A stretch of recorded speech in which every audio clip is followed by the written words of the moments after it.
नमस्कार विद्यार्थी मित्रांनो, लक्ष सरकारी नोकरी या एज्युकेशनल चॅनलवर आपले पुन्हा एकदा स्वागत.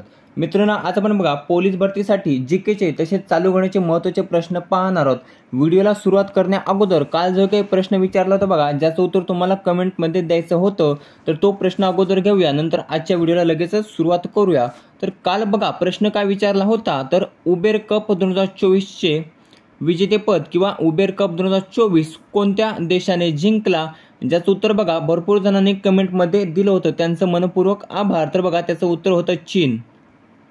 तर चीन या देशाने बघा उबेर कप 2024चे विजेतेपद हे बघा पटकावले आहे. कितव्यांदा जिंकलाय उबेर कप, तर बघा 16व्यांदा बघा हा उबेर कप चीन या देशाने जिंकला आहे. आता चीनने जिंकला आहे तर उपविजेता कोण आहे, तर बघा इंडोनेशिया हा बघा उपविजेता आहे. कितव्यांदा जिंकलाय चीनने, 16व्यांदा. उपविजेता आहे इंडोनेशिया. आता उबेर कप आहे तर कशाशी संबंधित आहे, तर बॅडमिंटन या खेळाशी तो बघा संबंधित आहे. आता लगेचच आजच्या व्हिडिओला सुरुवात करूया. तर आजचा पाठ असणार आहे बघा आपला 16वा. या पाठमध्ये आपण पोलीस भरती 2024 साठी महत्त्वाचे सराव प्रश्नसंच घेऊन आलो, जे परीक्षेच्या दृष्टिकोनातून अतिशय महत्त्वाचे असणार आहेत. आणि हे प्रश्न बघा सर्व 2023ला जी काही पोलीस भरतीची परीक्षा झाली, तर त्या परीक्षेमध्ये बघा जसे प्रश्न विचारले होते त्याच पद्धतीचे प्रश्न आपण व्हिडिओमध्ये कव्हर करत असतो. तरी चॅनलवर बघा नवीन असाल तर व्हिडिओला लाईक आणि चॅनलला सबस्क्राईब करायला विसरायचं नाही. बघा आता सुरुवात करूया. तर यामध्ये बघा 2-3 प्रश्न हे जुने चालू घडामोडीचे प्रश्न असतील आणि बाकी जीकेचे आणि जे लेटेस्टचे दिवसाचे चालू घडामोडीचे प्रश्न असतील ते बघा व्हिडिओच्या शेवटच्या पेजवर असणार आहेत. तर पहिला प्रश्न आहे काय बघा, तो पाहूया आपण. 2022 मध्ये पहिला लता मंगेशकर पुरस्कार कोणास प्रदान करण्यात आला, ज्याचं उत्तर आहे बघा पर्याय क, नरेंद्र मोदी. तर 2022 मध्ये प्रदान करण्यात आला पहिला लता मंगेशकर पुरस्कार. तर यावरून आपल्याला कळून जाते. तर बघा पहिला लता मंगेशकर पुरस्कार कोणत्या वर्षी प्रदान करण्यात आला, तर बघा 2022ला करण्यात आला. कोणाला, तर नरेंद्र मोदी यांना. आता 2022चा नरेंद्र मोदी, तर 2023चा कोणास करण्यात आला, तर बघा आशा भोसले यांना 2023ला प्रदान करण्यात आला. 2024चा कोणास करण्यात आला, तर अमिताभ बच्चन यांना. तर बघा यावर्षी हा पुरस्कार प्रदान करण्यात आला. तर या तिघांपैकी एक तरी प्रश्न बघा परीक्षेमध्ये हमखास विचारला जाईल. तर सर्वांची नावे वर्ष बघा लक्षात ठेवायची आहेत. आता पर्यायामध्ये बघा अशोक सराफ दिसतात. तर बघा अशोक सराफ यांबद्दल 2 पुरस्कार आहेत बघा, ते देखील आपण चालता बोलता घेऊया. तर बघा अशोक सराफ यांना संगीत नाटक अकादमी पुरस्कार 2024ने बघा नुकतंच सन्मानित करण्यात आले. तसेच महाराष्ट्र भूषण पुरस्कार 2023चा जो काही महाराष्ट्र भूषण पुरस्कार आहे तो देखील बघा अशोक सराफ यांनाच प्रदान करण्यात आला होता. दुसरा प्रश्न पाहूया. भारतातील सर्वात जास्त नारळाचे उत्पादन करणारा प्रदेश किंवा राज्य कोणते, तर याचं उत्तर आहे बघा पर्याय ब, केरळ. तर केरळ हे बघा भारतातील सर्वाधिक नारळाचे उत्पादन करणारे बघा भारतातील राज्य आहे. आता केरळचा प्रश्न आहे. तर बघा आपला महाराष्ट्र, तर महाराष्ट्रामध्ये सर्वाधिक कोणत्या पिकाचे उत्पादन घेतले जाते, तर बघा ज्वारी या पिकाचे सर्वाधिक महाराष्ट्रामध्ये उत्पादन घेतले जाते. तसेच बघा साखरेचे उत्पादन देखील बघा महाराष्ट्रामध्ये सर्वाधिक घेतले जाते. तर बघा सर्वात जास्त साखरेचे उत्पादन करणारे भारतातील प्रथम क्रमांकाचे राज्य कोणते विचारलं, तर त्याचं उत्तर देखील बघा आपला महाराष्ट्रच असणार आहे.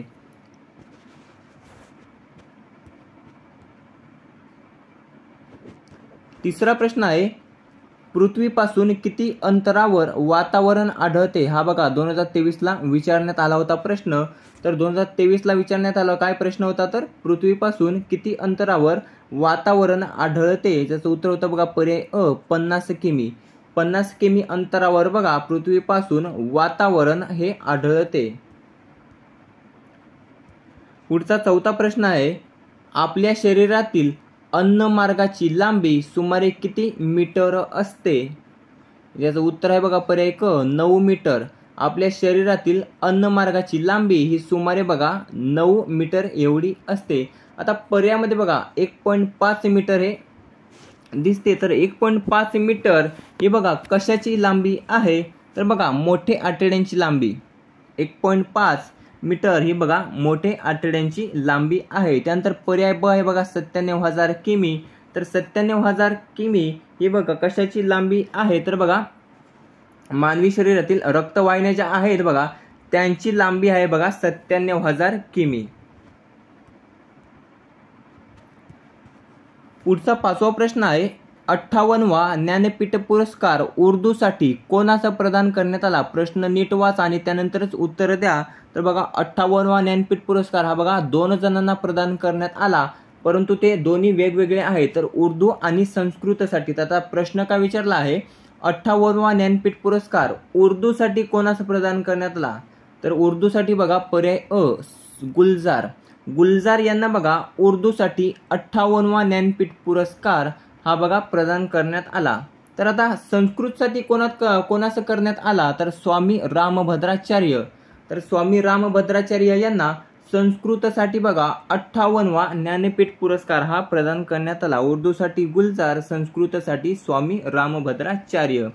आता 56वा नीलमणी फुकन यांना करण्यात आला होता आणि 57वा दामोदर मावजो हे बघा कोकणी लेखक आहेत, दामोदर मावजो, आणि यांना 57वा करण्यात आला होता। 6वा प्रश्न आहे जायकवाडी धरणाच्या जलाशयास खालीलपैकी काय म्हटले जाते, ज्याचं उत्तर आपल्याला माहिती असेल तर पर्याय ड बघा नाथसागर। जायकवाडी धरणाच्या जलाशयास बघा नाथसागर असे म्हटले जाते। आता हे जायकवाडी धरण कोणत्या नदीवर बांधण्यात आले आहे, तर बघा गोदावरी या नदीवर ते बघा बांधण्यात आले आहे। कोठे आहे, तर बघा पैठण छत्रपती संभाजीनगर जिल्ह्यात, पैठण या ठिकाणी छत्रपती संभाजीनगर जिल्ह्यामध्ये बघा हे जायकवाडी धरण स्थित आहे। आता पर्याय अ आहे बघा गोविंद सागर।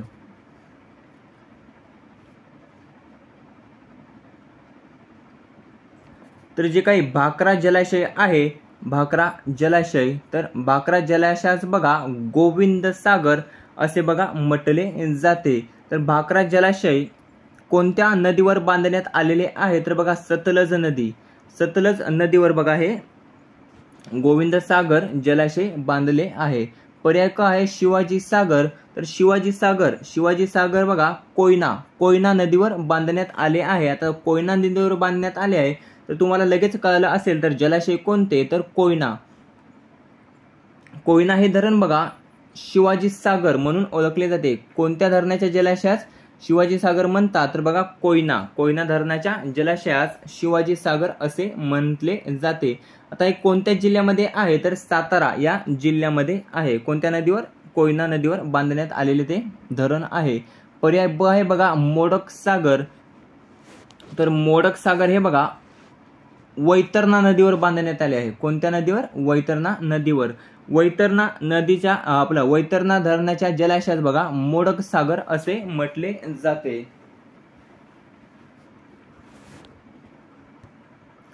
7वा प्रश्न आहे आंतरराष्ट्रीय नाणेनिधीचे मुख्यालय कोणत्या ठिकाणी आहे, ज्याचं उत्तर असणार आहे बघा पर्याय ब वॉशिंग्टन अमेरिका।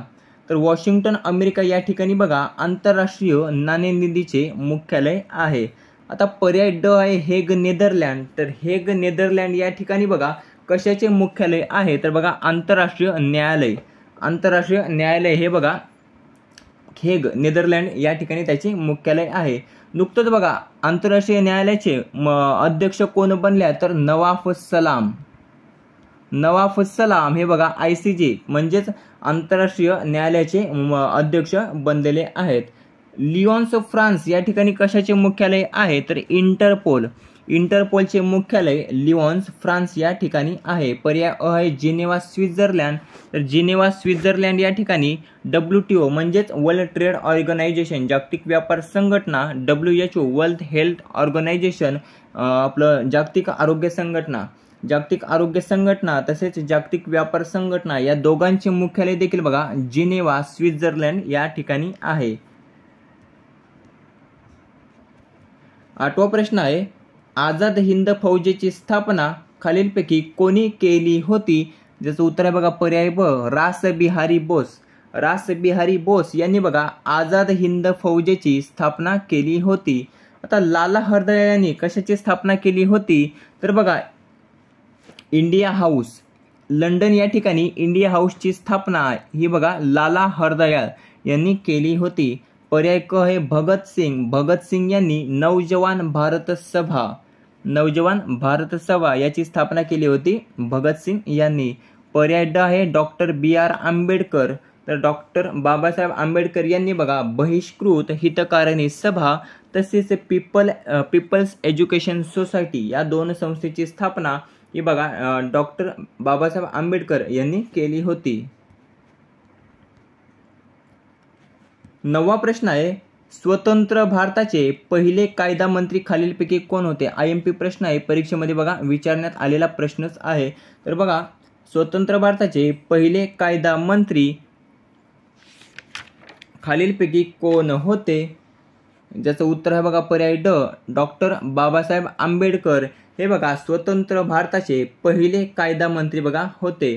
आता पहिले पंतप्रधान कोण होते तर पर्याय क पंडित जवाहरलाल नेहरू हे बघा भारताचे पहिले पंतप्रधान होते. तर स्वतंत्र भारताचे पहिले राष्ट्रपती कोण होते तर डॉक्टर राजेंद्र प्रसाद हे बघा पहिले राष्ट्रपती होते. पहिले गृहमंत्री कोण होते तर सरदार वल्लभभाई पटेल हे गृहमंत्री होते.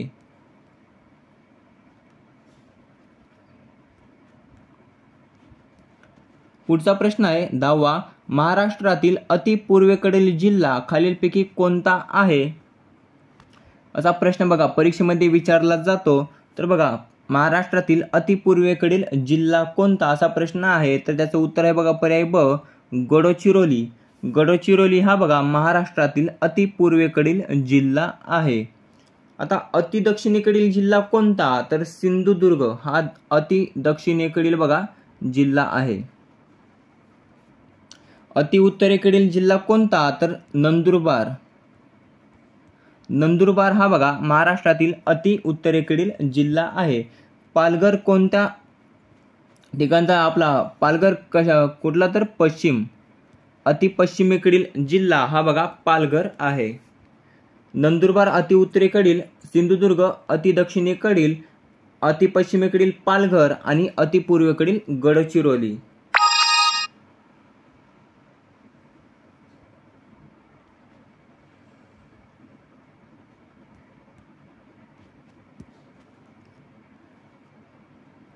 पुढचा 11वा प्रश्न आहे ब्रेल लिपीत अक्षरांसाठी जास्तीत जास्त किती टिंबांचा वापर केला जातो.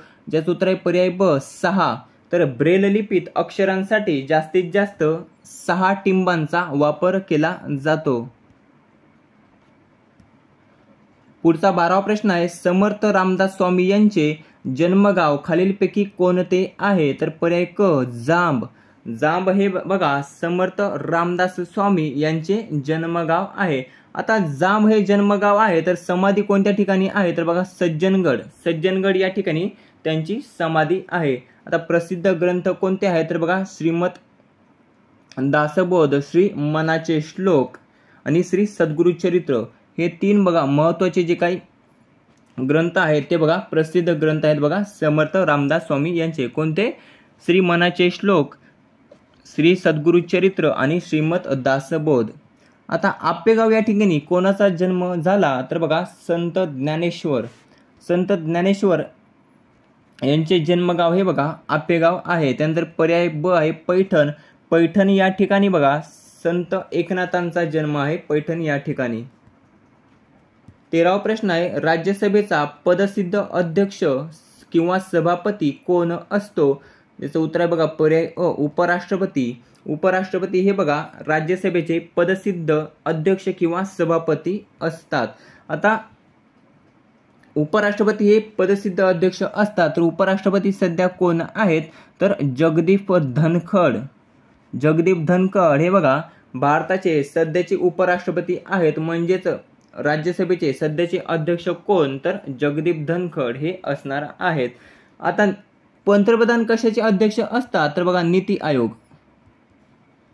नीती आयोगाचे अध्यक्ष हे बघा पंतप्रधान असतात. म्हणजे आता नीती आयोगाचे सध्याचे अध्यक्ष कोण तर नरेंद्र मोदी हे आपलं योग्य उत्तर असणार आहे. पुढचा प्रश्न आहे 14वा. पोलीस पाटलाची नेमणूक खालीलपैकी कोण करत असतो? तर पर्याय ब उपविभागीय अधिकारी. उपविभागीय अधिकारी हा बघा पोलीस पाटलाची नेमणूक करत असतो. 15वा प्रश्न आहे महाराष्ट्र औद्योगिक विकास महामंडळाचे मुख्यालय कोणत्या ठिकाणी आहे? पर्याय अ मुंबई. महाराष्ट्र औद्योगिक विकास महामंडळाचे मुख्यालय मुंबई या ठिकाणी स्थित आहे. आता मुंबईमध्ये आणखीन कशा कशाचे मुख्यालय आहे ते देखील आपण रिव्हिजन म्हणून पाहूया. तर बघा सर्वप्रथम येते RBI रिझर्व्ह बँक ऑफ इंडियाचे मुख्यालय बघा मुंबई या ठिकाणी आहे. तसेच नाबार्डचे मुख्यालय मुंबई या ठिकाणी आहे. बॉम्बे स्टॉक एक्सचेंजचे मुख्यालय देखील बघा मुंबई याच ठिकाणी आहे. त्याचे अध्यक्ष सध्या कोण आहेत? तर प्रमोद अग्रवाल हे अध्यक्ष आहेत. तसेच बघा SBI चे मुख्यालय देखील मुंबई या ठिकाणी आहे. आणि BCCI चे मुख्यालय देखील बघा मुंबई याच ठिकाणी आहे. महाराष्ट्र पोलीसचे मुख्यालय देखील मुंबई याच ठिकाणी आहे. 16वा प्रश्न आहे गव्हासाठी प्रसिद्ध असणारे राधानगरी हे अभयारण्य कोणत्या जिल्ह्यात आहे? पर्याय ब कोल्हापूर. प्रसिद्ध गव्हासाठी असणारे राधानगरी हे अभयारण्य बघा कोल्हापूर या जिल्ह्यामध्ये स्थित आहे. आता अहमदनगर पर्यायामध्ये अहमदनगर दिसतो. तर अहमदनगर आणि सोलापूर या दोन जिल्ह्यांमध्ये बघा कोणते अभयारण्य पसरलेले आहे? तर बघा नान्नज येथील माळढोक पक्षी अभयारण्य हे बघा सोलापूर तसेच अहमदनगर जिल्ह्यामध्ये बघा पसरलेले आहे. आता अहमदनगरचे नवीन नाव काय? तर पुण्यश्लोक अहिल्यादेवी होळकर नगर असे बघा करण्यात आलेले आहे. पर्याय क आहे चंद्रपूर. तर चंद्रपूर या ठिकाणी बघा अंधारी अभयारण्य आहे चंद्रपूर या ठिकाणी. गडचिरोली येथे कोणते अभयारण्य आहे? तर भामरागड हे अभयारण्य बघा गडचिरोली या ठिकाणी आहे. आता हे झाले 16 GKचे तसेच 2-3 चालू घडामोडीचे प्रश्न. आता पाहूया आजचा व्हिडिओचा शेवटचा प्रश्न ज्याचं उत्तर तुम्हाला कमेंटमध्ये द्यायचं आहे. अतिशय महत्त्वाचा प्रश्न घेतला आहे. तर बघा 2024 मध्ये महाराष्ट्र शासनाचा ज्ञानोबा तुकाराम पुरस्कार कोणास प्रदान करण्यात आला? ज्याचं उत्तर तुम्हाला कमेंटमध्ये द्यायचं आहे. आता सुरू करूया दिवसाचे जे काही महत्त्वाचे चालू घडामोडीचे प्रश्न ते आता सुरुवात करूया. तर पहिला प्रश्न त्या अगोदर आपण पाठ कितवा आहे? तर बघा 108वा पाठ आहे. आणि यामध्ये बघा 14 मे 2024 जे काही महत्त्वाचे चालू घडामोडीचे प्रश्न बनतील ते सर्व प्रश्न आपण यामध्ये कव्हर केले आहेत. आता पहिला प्रश्न आहे बघा RBIने कोणाची कार्यकारी संचालक ED म्हणून नियुक्ती केली आहे? एक्झिक्युटिव्ह डायरेक्टर असे म्हणतात बघा ED. तर पर्याय क आर लक्ष्मीकांत राव यांची बघा RBIने कार्यकारी संचालक ED म्हणजेच एक्झिक्युटिव्ह डायरेक्टर म्हणून बघा नियुक्ती केली आहे. आता RBIचे सध्याचे गव्हर्नर कोण आहेत? तर बघा शक्तिकांत दास हे बघा RBIचे सध्याचे गव्हर्नर आहेत. कितवे? तर 25वे ते गव्हर्नर आहेत.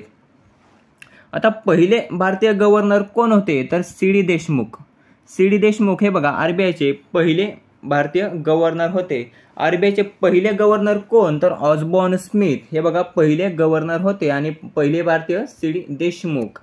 स्थापना झाली होती 1 एप्रिल 1935 साली. RBIची मुख्यालय आहे मुंबई या ठिकाणी.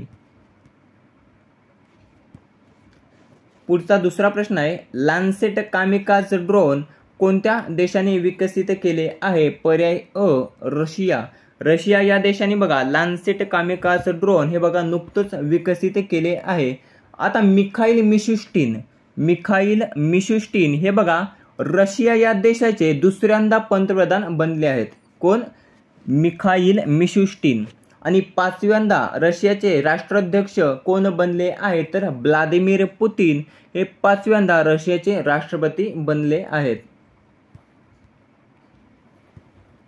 पुढचा तिसरा प्रश्न आहे दोहा डायमंड लीग 2024 स्पर्धेत भालाफेक आपला भारतीय आहे बघा भालाफेकपटू तर नीरज चोप्राने कोणते पदक जिंकले? तर यामध्ये बघा रौप्य पदक जिंकले. दोहा डायमंड लीग 2024 मध्ये आपल्या भारतीय भालाफेकपटू नीरज चोप्राने कोणते पदक जिंकले? तर रौप्य पदक जिंकले. पुढचा प्रश्न आहे, पॅरिस ऑलिम्पिक मध्ये अमन हा कोणत्या खेळामध्ये देशाचे प्रतिनिधित्व करणारा आहे? ज्याचं उत्तर आहे बघा पर्याय ड कुस्ती. तर पॅरिस ऑलिम्पिक मध्ये बघा अमन हा कुस्ती या खेळामध्ये बघा देशाचे प्रतिनिधित्व करणार आहे. पाचवा प्रश्न आहे, आतापर्यंतचे सर्वाधिक शक्तिशाली सौर वादळ सौर वादळ किती वर्षानंतर पृथ्वीवर धडकले आहे? तर जवळपास बघा पर्याय ब 20. जवळपास 20 वर्षांनी बघा सर्वाधिक शक्तिशाली सौर वादळ हे बघा पृथ्वीवर धडकले आहे. तर या अगोदर कोणत्या वर्षी धडकले होते? तर 2003 साली बघा हे सौर वादळ धडकले होते. त्यानंतर आता बघा 2024 मध्ये धडकले आहे. सहावा प्रश्न आहे, जेम्स अँडरसनने क्रिकेटमधून निवृत्ती जाहीर केली ते कोणत्या देशाचे खेळाडू होते? तर बघा पर्याय अ इंग्लंड. तर नुकतंच बघा जेम्स अँडरसनने क्रिकेटमधून निवृत्ती जाहीर केली तर ते इंग्लंड या देशाचे खेळाडू होते. आता त्यांच्या नावावर बघा एक विश्वविक्रम आहे. तर कोणता? तर बघा 700 विकेट घेणारा, टेस्ट क्रिकेटमध्ये 700 विकेट घेणारा पहिला खेळाडू आहे बघा जेम्स अँडरसन. हा नुकताच विश्वविक्रम त्यांनी केला आणि आता बघा त्यांनी निवृत्ती जाहीर केलेली आहे. सातवा प्रश्न आहे, 250 म्हणजे 200 IPL सामने खेळणारा विराट कोहली कितवा क्रिकेटपटू ठरला? तर पर्याय ड चौथा. 250 IPL सामने खेळणारा विराट कोहली हा बघा चौथा क्रिकेटपटू ठरला आहे. आता पहिला कशात ठरला आहे? तर बघा